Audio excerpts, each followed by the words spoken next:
Pueden sentarse, vamos a ir a la palabra del Señor. El Señor sigue siendo bueno, el Señor sigue siendo fiel. Amén.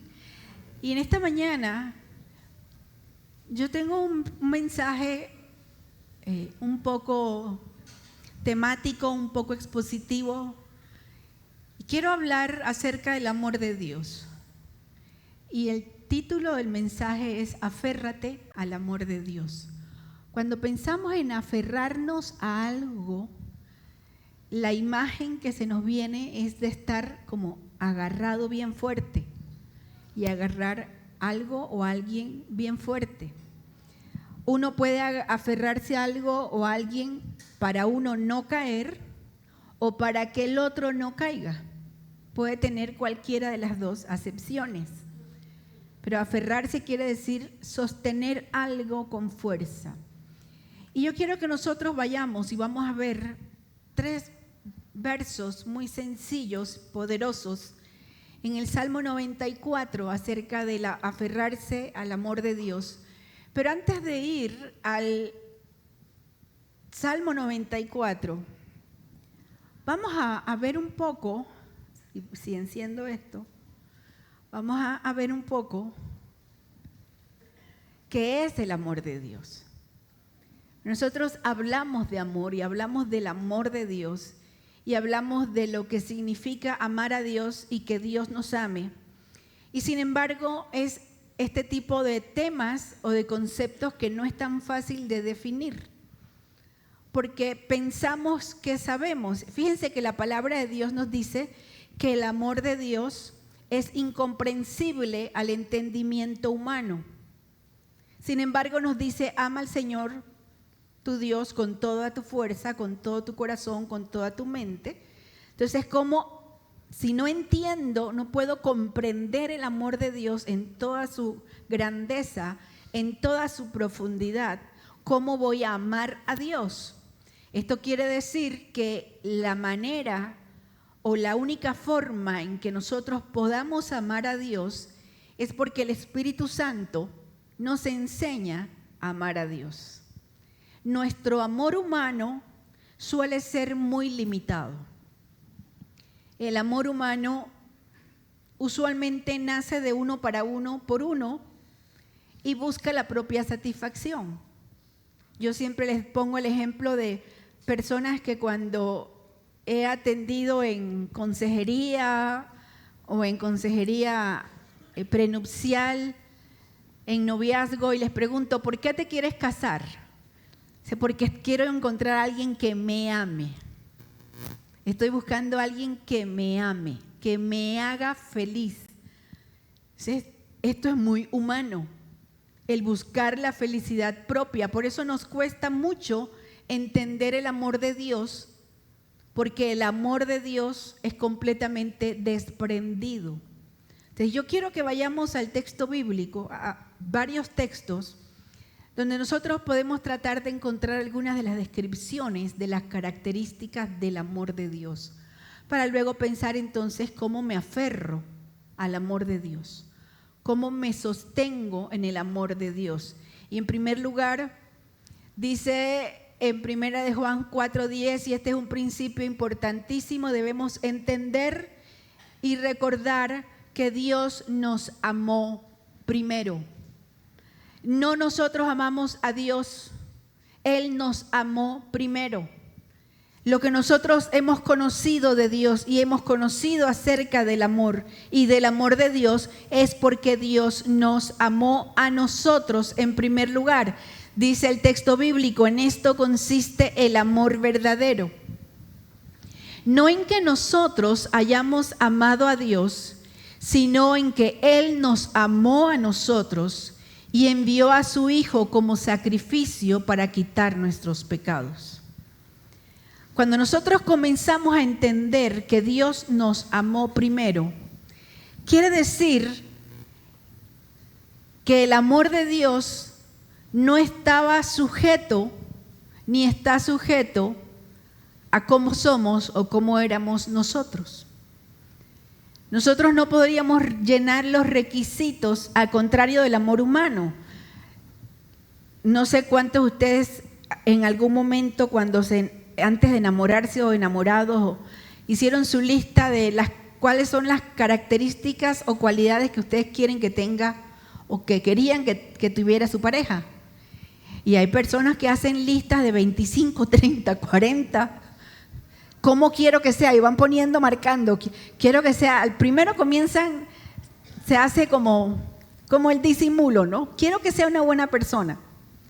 Pero ese es el disimulo. Luego cuando uno va al corazón del asunto, uno va encontrando cosas. Quiero que sea guapo, quiero que sea alto, que tenga dinero, que sea educado y comienza que sea bonita, y uno tiene su lista.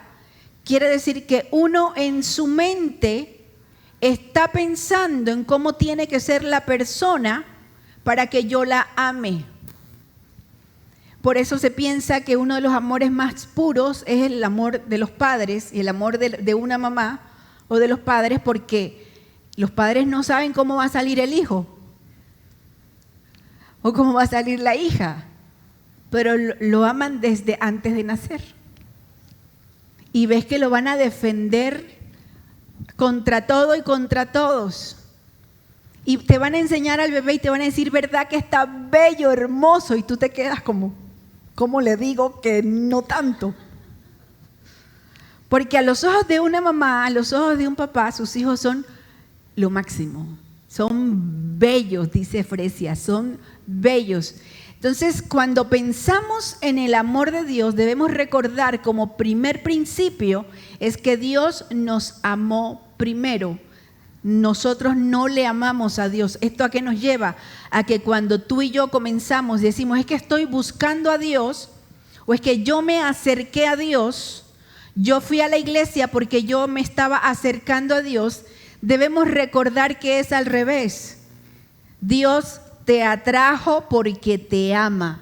Dios te buscó porque te ama, independientemente de cómo eras o cómo éramos o cómo estábamos, como somos y cómo estamos. Dios nos amó primero.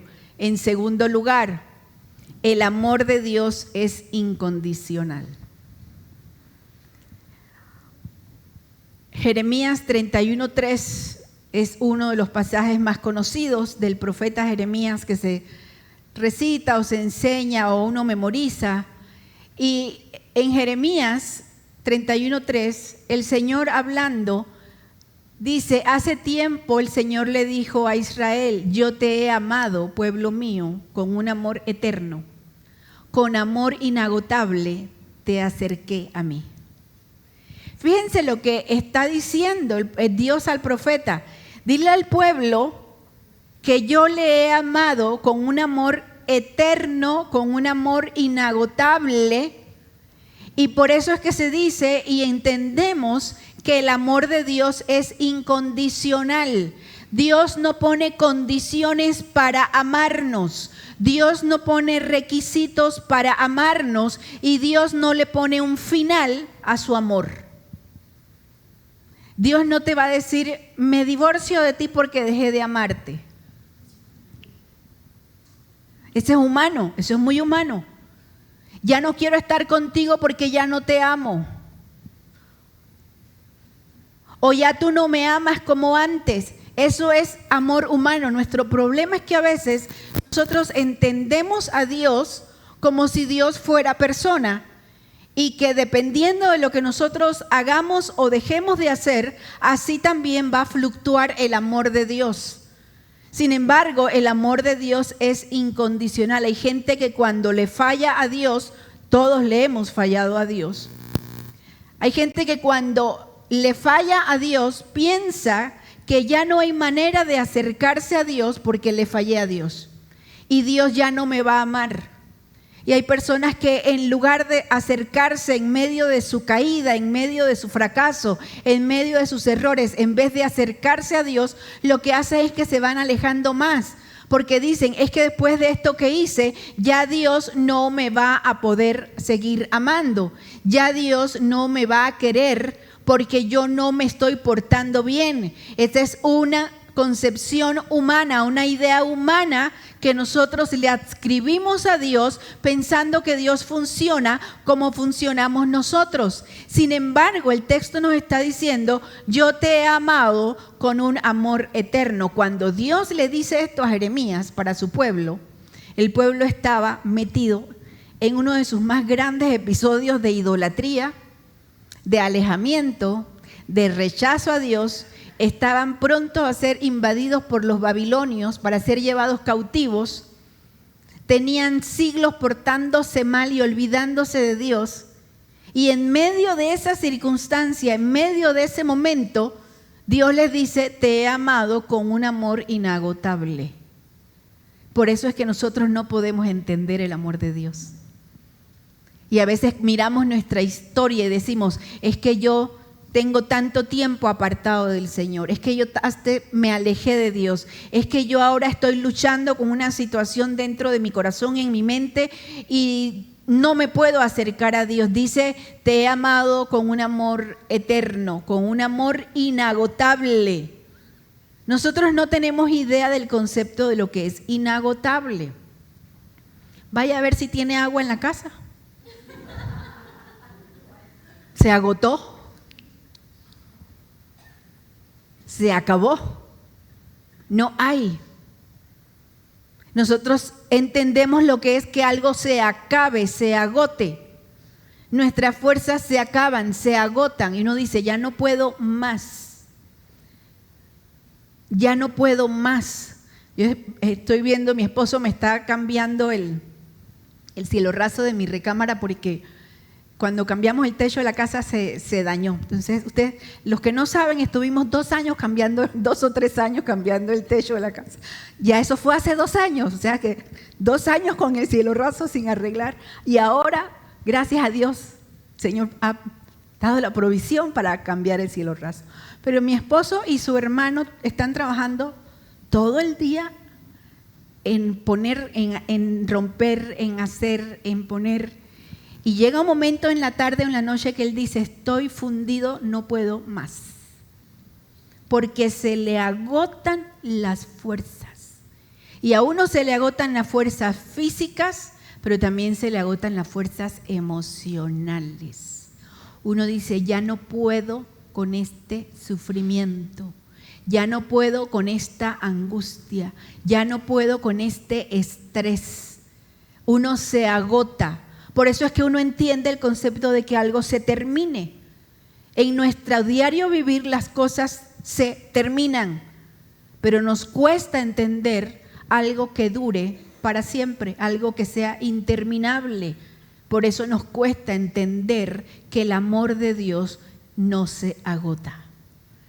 Te levantaste esta mañana y no estabas de tu mejor manera, ni con los mejores pensamientos, el Señor te sigue amando. Ayer hiciste una barbaridad, el Señor te sigue amando.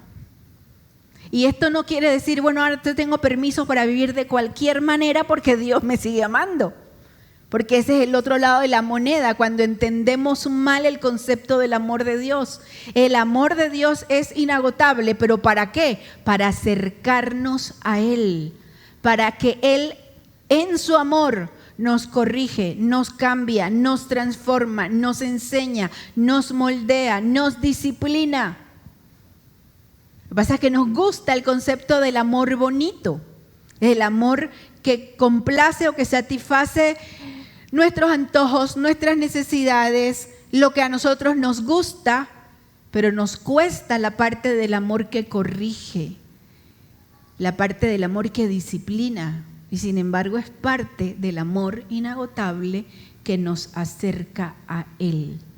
El amor de Dios nos protege. Si pensamos que lo que nos protege en la vida, pensamos Dios es mi protector, pensamos en ejércitos, en fuerza, pensamos en ángeles que Él envía, pero no tenemos claro el concepto de que también el amor de Dios es una protección para nosotros. El salmista en el Salmo 36, verso 7, un pasaje precioso, Dice, qué precioso es tu amor inagotable. Otra vez el concepto de inagotable. Pero además de inagotable, es precioso. ¿Usted sabe cuándo algo es precioso? Hay dos ideas que se asocian cuando algo es precioso. Por un lado es la hermosura y por otro lado es el valor. Cuando algo es precioso es porque vale mucho. Cuando algo es precioso es porque es muy hermoso y está describiendo el amor de Dios como precioso e inagotable, y dice, todos los seres humanos encuentran refugio a la sombra de tus alas. El amor de Dios es tan grande que ofrece refugio. Y uno dice, ¿refugio cuándo? ¿Cómo? ¿Para qué? Refugio en los momentos más difíciles de tu vida.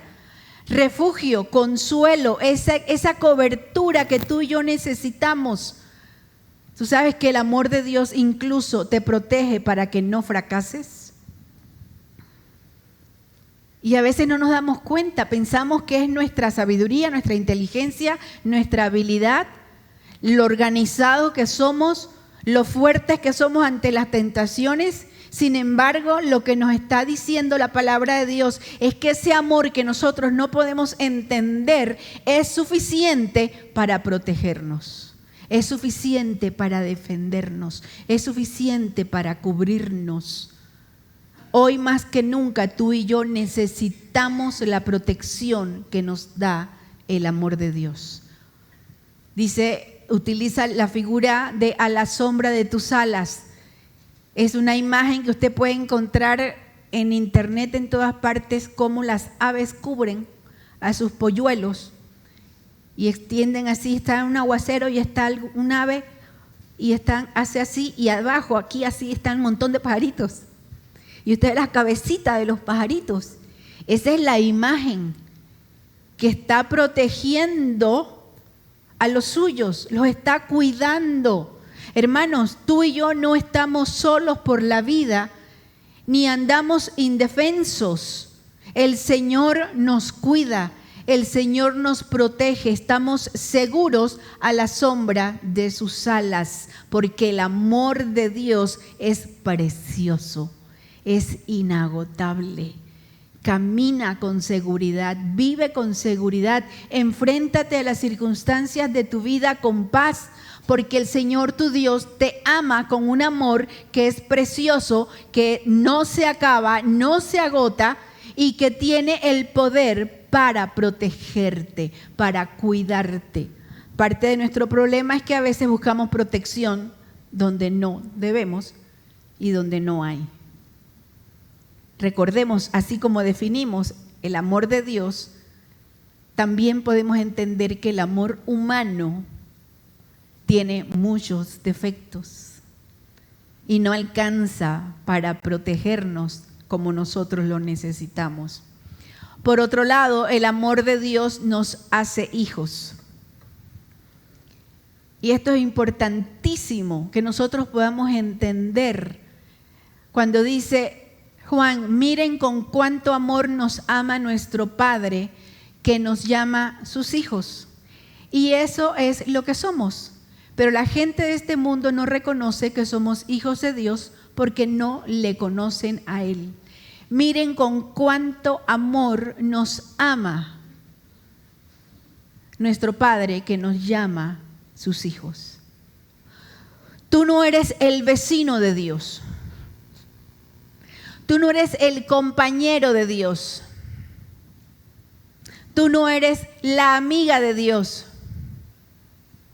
Tú no eres un conocido de Dios. Tú no eres una persona y no debes mirarte como una persona que no tiene acceso a Dios, no tiene la posibilidad de conocer a Dios y que solamente puede conocer a Dios a través de otros, a través de otras personas. Porque el amor de Dios es para todo aquel que cree, es para todos. Y dice que todo aquel que cree en Él será salvo. Y todo el que cree en Él viene ahora a ser hijo de Dios. Y eso lo hace Dios porque por amor. Hay una gran diferencia en cómo uno trata no sé, los que son padres aquí, o bueno, los que hemos sido hermanos y todo, familia, no es lo mismo cómo trata una mamá a sus hijos, a cómo trata a los hijos del vecino. Porque uno por un lado dice, bueno, es que no son mis hijos, no tengo autoridad sobre ellos, no son mi problema, y hay una frase que uno dice muy libremente, que los cuide su mamá, que los cuide su papá, porque eso no es problema mío. Porque ahí no es lo mismo ser conocido que ser hijo. Y solamente hay una manera de ser hijo de Dios y es por medio de Jesucristo. Y si hoy que estás aquí o tú que me ves por las redes, no puedes decir que eres hijo de Dios porque nunca le has entregado. ¿Cómo yo sé que soy hijo o que soy hija de Dios? Porque conscientemente le digo, Señor, perdóname mis pecados, sálvame, quiero ser tu hijo. Y ahí se opera ese milagro en nuestro espíritu que ahora nosotros podemos ser llamados hijos de Dios. No es porque alguien que tú conoces conoce al Señor. Hemos conocido personas hasta el día de hoy. Hay personas que me han escrito, justo esta semana. Ay, por favor, te pido que ores por mi hijo, porque como yo sé que tú estás cerca de Dios. Y uno explica y dice, pero es que sí, yo puedo orar, pero si tú le entregas tu vida a Cristo, tú vienes a ser su hija, tú vienes a ser su hijo y tú también puedes orar, porque ahora tenemos los derechos y los privilegios que tienen los hijos. No nos conformemos, no te conformes con tener una religión, una idea religiosa. No te conformes con decir, es que sí me gusta. No te quedes en ese nivel de religiosidad. Entrégale tu vida al Señor, porque es la única manera que tú puedes tener una relación con Él y puedes comenzar a conocer el amor de Dios en tu vida.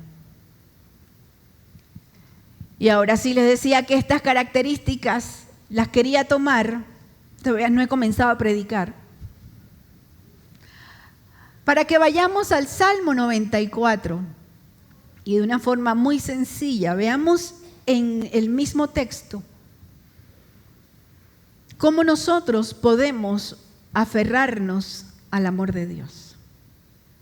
Cuando nosotros podemos, entendiendo lo que hemos dicho, que el amor de Dios es inagotable, que Él nos amó primero, que el amor de Dios es incondicional, que el amor de Dios nos protege, que el amor de Dios es lo que ha permitido que hoy nosotros podamos ser llamados hijos de Dios. Ahora nosotros podemos ver en el Salmo 94, que es un salmo que comienza, no tengo el comienzo aquí, pero quiero invitarlos a que busquen en su Biblia, en el Salmo 94, para que vean lo impresionante que es el inicio de ese salmo. Yo lo estoy viendo en la Nueva Traducción Viviente, pero es igual en cualquiera de las traducciones que usted tenga. Dice el inicio de este salmo: oh Señor, Dios de venganza. Oh Dios de venganza, haz que tu gloriosa justicia resplandezca. Es un inicio fuerte. El salmista comienza a pedir a Dios que Él reivindique, que Él haga justicia, que Él mire el sufrimiento, que Él mire la situación que están viviendo y que está viviendo el pueblo, y le dice: Dios, levántate como juez, trae justicia, porque mira a los malos cómo se regodean en su perversidad. Y este es un tipo de salmo que muchas veces a uno le gustaría decir en diferentes momentos de la vida, en diferentes situaciones, sobre todo cuando uno ve la injusticia en los gobiernos, la injusticia en los sistemas de justicia, uno quisiera decir, Señor, Dios de la venganza. Este es el enfoque que comienza a darle el salmista a este salmo, porque es un salmo en el que él comienza a expresar un poco como de enojo y de frustración ante las circunstancias que están rodeando al pueblo, y le dice a Dios, Dios, ¿usted alguna vez ha pensado en decirle, oh Dios de la venganza? No es una imagen que se nos pasa. El apóstol Pablo escribió a los romanos, la venganza es del Señor. Y cuando se habla de la venganza del Señor, se explica como la justicia de Dios aplicada de manera justa. La venganza de los seres humanos usualmente implica o crueldad o ganas de hacer daño. Por eso cuando la gente que dice, la venganza es un plato que se come mejor frío. ¿Han escuchado esa expresión? O sea, no te vengues de tus enemigos cuando estás enojado. Cálmate y piénsalo bien y planifica una venganza que de verdad les duela. Ese es el ser humano, así funcionamos los seres humanos. Cuando se habla de la venganza de Dios, se habla de la justicia de Dios. Entonces este salmo comienza de una manera poderosa y va describiendo en las diferentes partes que tiene este salmo la justicia de Dios y la necesidad de justicia. Y luego cuando llega a la porción que vamos a leer, a estos 3 versos, el 17, el 18 y el 19, es que nosotros podemos entender cómo en medio de nuestras crisis, de nuestras angustias, de lo que nosotros no entendemos, de nuestras enfermedades, de los problemas familiares, de nuestros propios problemas internos y los conflictos de nuestro carácter, de yo conmigo, con mí. Usted sabe conjugar ese verbo inventado, yo conmigo, con mí, cuando mi problema principal soy yo. Lo que pasa es que nosotros no nos cuesta culpar a los demás y decir es que es culpa de este, es que es culpa de aquel, es que me hicieron, es que tal cosa. Pero si nosotros somos honestos, usualmente el problema es yo conmigo. Mi forma de ver la vida, mi forma de reclamar, mi reclamo ante lo que me parece que yo merezco y no recibo. Lo que yo causo con mi comportamiento y con mis actitudes. Pero aún así nos cuesta reconocer que a veces los problemas que tenemos los hemos generado nosotros mismos. El salmista dice, si el Señor no me hubiera ayudado, pronto me habría quedado en el silencio de la tumba.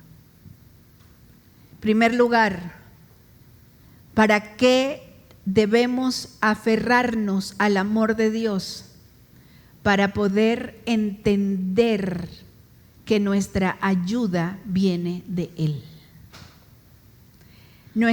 Dice el Salmo 46, Él es mi pronto auxilio, Él es mi ayudador.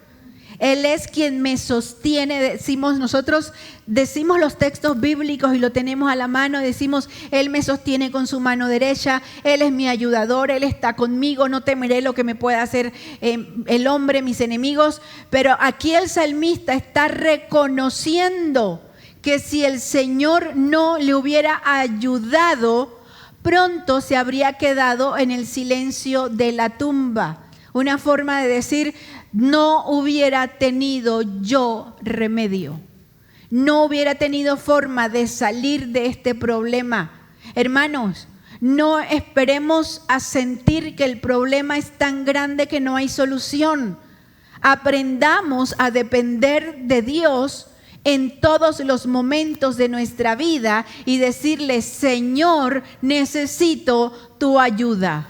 ¿Cuántos necesitan la ayuda del Señor? Yo necesito la ayuda del Señor. La ayuda conmigo, para mí, de este carácter que tiene que ser quebrado. La ayuda con mis situaciones de vida, con mi familia, con tu trabajo. con tu salud física o emocional. Sabiduría para criar a tus hijos, sabiduría para trabajar. Tú necesitas la ayuda de Dios. Tú y yo necesitamos la ayuda de Dios. Aférrate a Dios, aférrate a ese amor de Dios que no se acaba, que es incondicional. Que si hoy te portaste mal, el Señor no va a dejar de amarte. Ahora, no te sigas portando mal. Dile, Señor, lo hice mal, ayúdame. Porque el Señor te ama tanto que el Señor te va a ayudar. Dice, si el Señor no me hubiera ayudado. Yo te invito ahorita, como un ejercicio ahorita, que pienses en un momento en que el Señor te ayudó. Piénsalo. Aún ese momento en que piensas que fuiste tú o que fue fulano de tal, fue el Señor que te ayudó. Y dile, Señor, gracias. Gracias. Porque si tú no me hubieras ayudado, pronto la situación hubiera acabado conmigo. Pronto no hubiera tenido forma de salir de este problema. Número 1, ¿cuándo debemos aferrarnos al Señor, al amor de Dios? Cuando necesitamos su ayuda. Porque si el Señor no te ayuda, la situación te va a sobrepasar. Y uno dice, pero es que yo sé cómo librarme de esto, sí. A veces las consecuencias de nuestras actuaciones se miden en años. ¿Usted sabe eso? Que a veces uno hace algo que es tan equivocado y es tan malo y todas nuestras acciones tienen consecuencias. Y a veces esas consecuencias duran mucho tiempo. Y uno dice, sí, pero Dios me perdonó. Sí, Dios te perdonó, pero ahí quedó sembrada la consecuencia del problema. Entonces, uno tiene que ir a Dios, no importa lo que hayas vivido o qué tan fuerte haya sido tu caída. Dile, Señor, yo necesito que me ayudes, por un lado, para que me sostengas en medio de esta situación, pero por otro lado, para no volverme a caer. A veces el no entender que Dios nos ama de manera incondicional nos lleva a vivir en una suerte de me caigo y me levanto, me caigo y me levanto. Me alejo de Dios, me acerco a Dios. Me alejo de Dios, me acerco a Dios. Dios no nos ama para que nosotros vivamos en un mundo de inestabilidad, ni emocional, ni relacional, ni mucho menos con Él. Dios nos ama con amor inagotable, con amor incondicional, para que nosotros podamos vivir una vida estable. Dice el siguiente verso, clamé, me resbalo, pero tu amor inagotable, oh Señor, me sostuvo. Aquí el salmista está diciendo, él se da cuenta de que está por resbalarse. Él se da cuenta de que está por caer. Él se da cuenta de que está a punto de meterse en un serio problema. Él está dándose cuenta de que está tal vez rodeado de tentaciones y esas tentaciones son muy tentadoras y le pueden alejar del Señor. O puede ser que se está metiendo en una situación por la presión económica y está listo para meterse en un problema. Hay que tener cuidado con el manejo de las finanzas. Porque uno tratando de salir de un problema de las finanzas, uno puede meterse en así.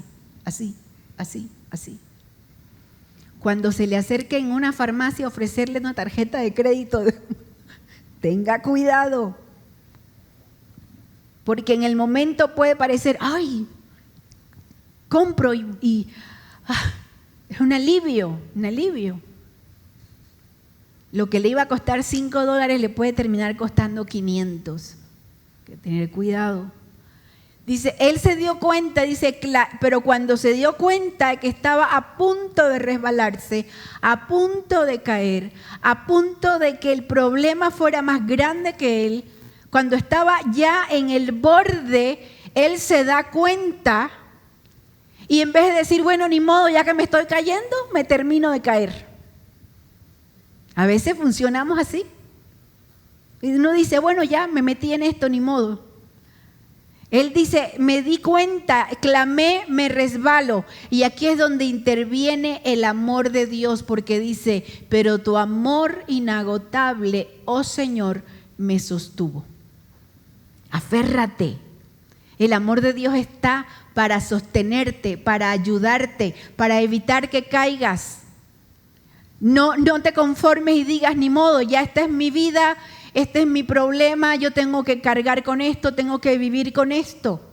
Hay personas que piensan honestamente que, bueno, así nací, así me tengo que quedar. Es que así me criaron, no conozco otra cosa, así vivo. Es que esta es mi situación de vida, pues ni modo. Y lo peor de todo es que así soy yo, entonces ni modo. No te conformes, porque para eso vino Cristo, para morir por nosotros, para romper en nosotros el yugo, el poder del pecado y de la muerte, y para darnos vida y vida en abundancia, una nueva manera de vivir, una nueva perspectiva de la vida. No te conformes, no le creas a la gente que te diga, es que así naciste, así te vas a quedar. Es que esa es tu lucha, hermano. Aprende a vivir con tu lucha, aprende a vivir con tu situación de vida, aprende a vivir. Hay gente que realmente cree que porque nació pobre tiene que ser pobre toda su vida o va a ser pobre toda su vida. Hay gente que piensa que porque no tuvo oportunidad de estudiar ya no puede estudiar nunca en la vida. Y hay gente que vive con su vida es con un determinismo fatalista. De bueno, esto es lo que me toca, esto es lo que voy a vivir, así voy a vivir. Pero en Cristo nosotros no somos deterministas ni fatalistas, porque nuestro destino no está en las manos del azar, ni de la genética, ni de las herencias.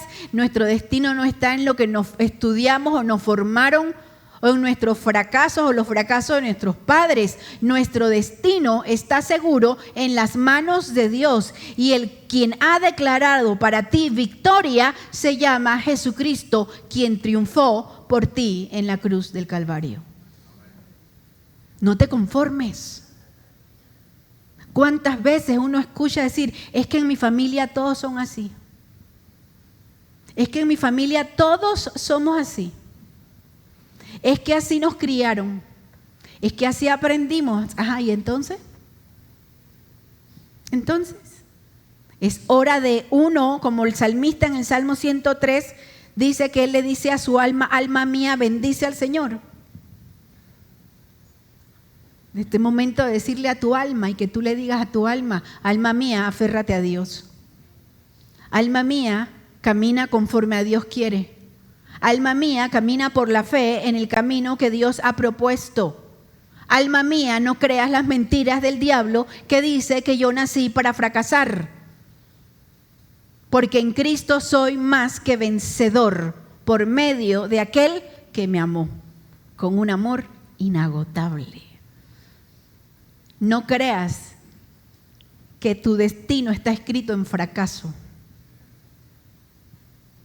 El profeta escribió, lo mejor está por venir.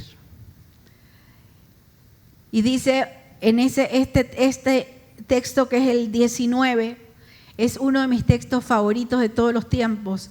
Dice, cuando mi mente se llenó de dudas. Miren la progresión que hace el salmista. Por un lado dice, si el Señor no me hubiera ayudado, me hubiera sobrepasado la situación. Luego dice, y yo me di cuenta y clamé porque me estaba resbalando, pero el amor de Dios me sostuvo. Pero además, mi mente se llenó de dudas. ¿Se acuerdan que decíamos que uno de los más grandes enemigos soy yo conmigo, mí para mí? Porque es nuestra mente. Nuestra mente tiene la capacidad de inventar, de creer, de elaborar, de razonar aún lo que no tiene razón. Y nuestra mente se llena de dudas. ¿Usted sabe cuándo se llena nuestra mente de dudas? Cuando estamos pasando por una situación que nos llena de angustia. Cuando estamos viviendo una situación que nosotros no podemos resolver. Cuando estamos orando por una respuesta de Dios y la respuesta que nosotros estamos esperando no llega. Cuando estamos pensando, tengo todos estos sueños, todas estas ideas y la Biblia me dice esto, pero ¿cómo compagino? Cuando el mundo dice, no hay Dios, no hay salida, no hay solución, nuestra mente se llena de dudas. Las dudas son el alimento de la angustia. Porque cuando uno está angustiado, uno comienza a pensar acá. A veces uno piensa que la angustia solo se siente emocionalmente. No, la angustia comienza acá. Porque nosotros comenzamos a pensar que no tenemos el control, que cómo lo voy a arreglar, qué va a pasar con esto. Y en nuestra angustia, en nuestras crisis, nosotros comenzamos a llenarnos de preguntas y de cuestionamientos. Y viene la palabra equivocada o el pensamiento equivocado, es que Dios ya se olvidó de mí, es que Dios no tiene cuidado de mí, es que Dios ya no me ama. Es que Dios ama a otros más que a mí. Es que Dios cuida a otros más de los que me cuida a mí.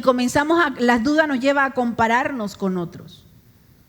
Y usted sabe que en la comparación usted siempre va a salir perdiendo. No se compare con nadie más. Uno se compara. Y si somos honestos, quedamos perdiendo. Porque la comparación nos lleva a querer lo que otro tiene. En cualquier ámbito, lo que otro tiene en cualquier ámbito. Si yo me comparo con fulana, mira lo que ya tiene fulana a mi edad, mira lo que ha logrado fulana, mira lo que tiene, eso con las mujeres, ¿no? Mira, tú puedes creer, comenzamos la dieta al mismo tiempo y mira cómo está ella de bella y yo. O los hombres que se comparan, ya mira la edad que tiene y ya tiene trabajo, casa, carro, familia, y yo. La mente nos lleva a dudar de Dios. El salmista se expresaba con angustia en Salmo 42, Salmo 43, porque él decía, ¿por qué te abates, oh alma mía? ¿Por qué dentro de mí hay esta angustia? Cuando me preguntan, ¿dónde está tu Dios? Dudas sembradas en nuestra mente. Y el salmista lo reconoce aquí, dice, cuando mi mente se llenó de dudas, tu consuelo, ese amor inagotable de Dios, tu consuelo. El consuelo es aquella palabra de alivio, aquella palabra de no te preocupes, que te trae seguridad. Dice, tu consuelo renovó. ¿Qué significa renovar? Hacer algo de nuevo. Hacer algo de nuevo. Lo cual quiere decir que cuando nosotros nos llenamos de duda, perdemos la esperanza. Se lastima nuestra esperanza y nuestra alegría. No sé si alguna vez usted ha pasado por etapas depresivas o de profundas tristezas. Y usted sabe que cuando hay tristeza, no hay ni esperanza y mucho menos alegría. Y a veces alguien hace algo y medio te sonríes y la gente dice, ay, logré sacarte una sonrisa. Imagínense lo extraño que, ay, logramos que te sonriera. Cuando uno se llena de dudas de si Dios está conmigo, de si esto tendrá solución, de si podremos caminar en paz, de qué viene para el futuro, qué se avecina para el mundo, qué se avecina para mi familia. Cuando nosotros nos llenamos de duda, acerquémonos, aferrémonos al amor de Dios, porque entonces el consuelo del Señor, fíjense, no dice que el consuelo del Señor arregló el problema. No dice que el consuelo del Señor acabó con la crisis. Dice que el consuelo del Señor renovó la esperanza y la alegría.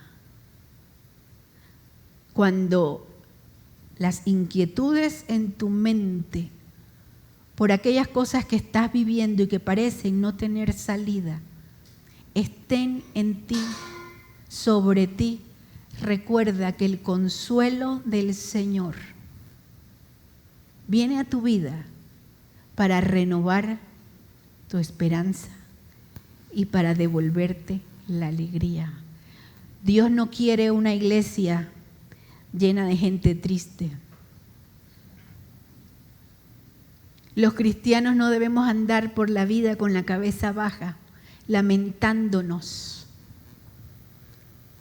Había imágenes terribles en el tiempo de la Edad Media, cuando salió y se expandió y toda Europa se llenó con la famosa peste negra. Y la peste bubónica, la peste negra, que mató millones y millones y millones de personas, murieron.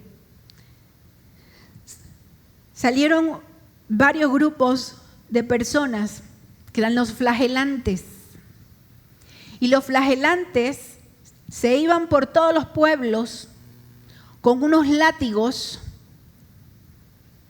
iban caminando por todos los pueblos dándose latigazos y lamentándose, pensando que de esa manera Dios iba a intervenir para salvarlos de la peste. Y eran al mismo tiempo admirados por ese sacrificio aparente que estaban haciendo, y al mismo tiempo rechazados porque la imagen misma de ver a estas personas con su carne viva, lastimada, rota, llorando.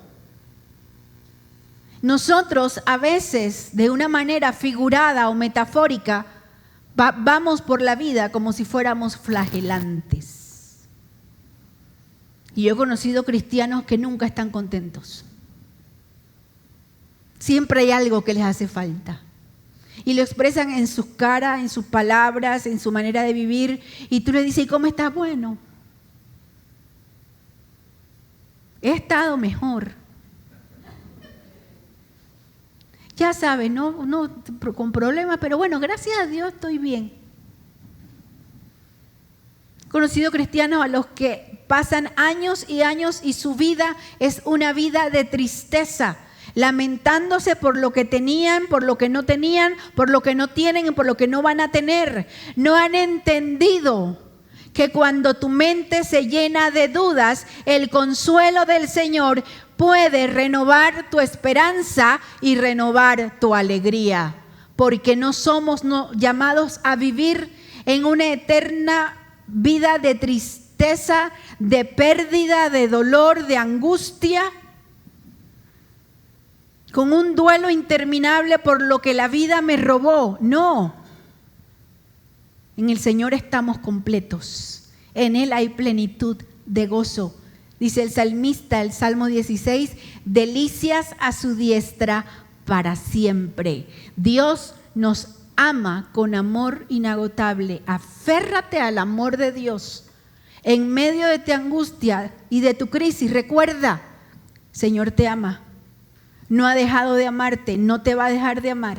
En medio de tu crisis, cuando te llenes de preguntas y de dudas, dile, Señor, yo no puedo resolver esto, yo no entiendo cómo salir de esto, pero yo sé que tú me puedes ayudar. Yo sé que tú estás conmigo, yo sé que tú tienes la salida y yo sé que tu amor inagotable me sostiene y yo sé que tu consuelo puede renovar mi esperanza y mi alegría. Que tu vida sea una vida de gozo en el Señor, porque el Señor te ama con amor eterno. Cierra tus ojos, vamos a orar.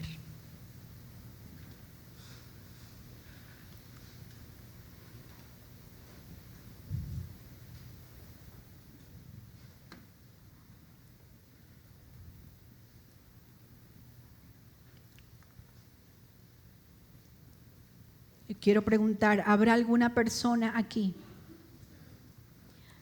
que de manera consciente nunca le ha entregado su vida al Señor? Aquí, o que nos está mirando, o verá este mensaje en algún momento, y que tal vez ha vivido una vida religiosa o no tan religiosa, pero sobre todo, como quien dice, por contacto con otros, pero que realmente nunca le ha entregado su vida a Cristo. Hoy es el día de decirle de manera consciente: Señor, te entrego mi vida. Yo quiero tener una relación personal contigo. Yo quiero que tú seas mi Dios real, que perdones mis pecados. Yo quiero vivir para ti. Si tú quieres hacer esta oración, levanta tu mano y yo quiero orar por ti. Y yo quiero decirle al Señor, que tú le digas al Señor: yo quiero entregarte mi vida. Y si estás conectado y estás viendo esto, la oración es bien sencilla. Es decirle: Señor Jesús, perdona mis pecados. Te entrego mi vida para que seas mi Dios, mi Salvador, mi Señor, para que pueda yo vivir bajo la sombra de tus alas, en el amor de Dios. Quiero invitarte, iglesia, a que tú te pongas de pie y que puedas con tus palabras decirle: Señor, enséñame a aferrarme a tu amor en las crisis, en las tormentas de la vida, en los momentos de dudas, en los momentos en los que no hay nada que hacer, que yo pueda aferrarme a ti. Cantamos al Señor.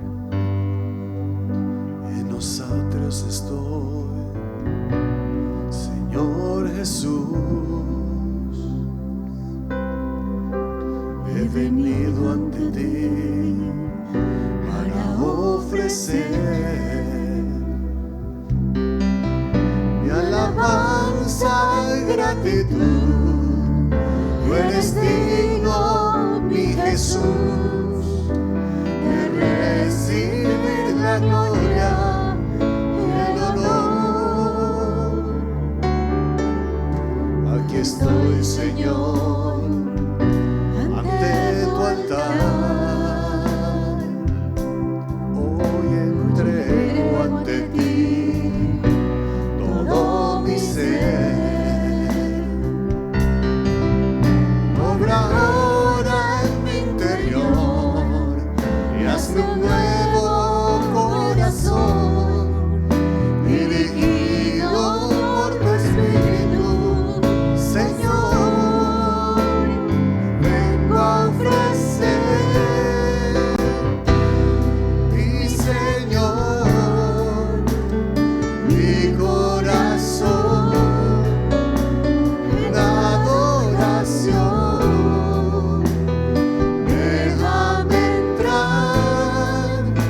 Al santo lugar, yo te quiero adorar. Pongo mi ser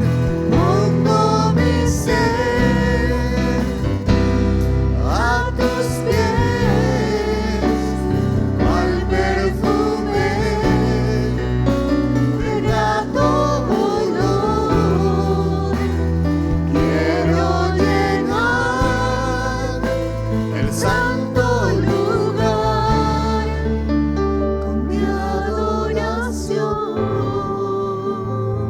Señor, levantamos nuestras manos en adoración y te pedimos, Señor, que tu palabra, siempre oportuna, se haga carne en nosotros. Acomoda lo espiritual en lo espiritual. Fortalece nuestra fe. Afirma nuestros corazones. Enséñanos a aferrarnos a tu amor. Gracias por ese amor tuyo incondicional, inagotable, que nos defiende. Gracias, Señor, porque hoy podemos reconocer que tú has sido nuestro ayudador.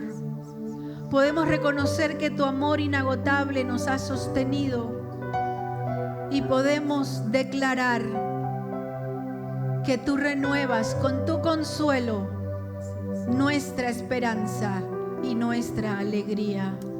Señor, te damos gracias porque tú eres fiel, porque tú eres bueno.